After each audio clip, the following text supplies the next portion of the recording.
pozdravljeni, nahajamo se na enem izmed županskih spodrsljajev, ki trajajo, in sicer smo v gradbeni jami nesojenega mariborskega Maksa. Namesto njega je bila predvidena gradnja mednarodne univerze, tukaj je bil postavljen tudi temeljni kamen. Da se zgodba ni odvijala brez zapletov, smo poročali že v preteklih letih.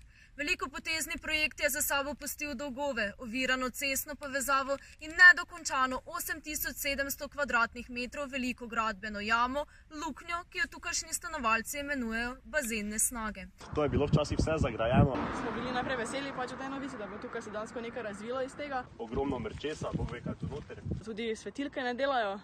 Vidno je večletno zanemarjanje posesti. Potem so pa zaprli še cesto, ogromno nevštetnosti. Preverili smo, kako živijo tukaj, ali se počutijo varno in kaj se bo s smetmi polnim območjem dogajalo v prihodnosti. Več o tem večeru. Se beremo.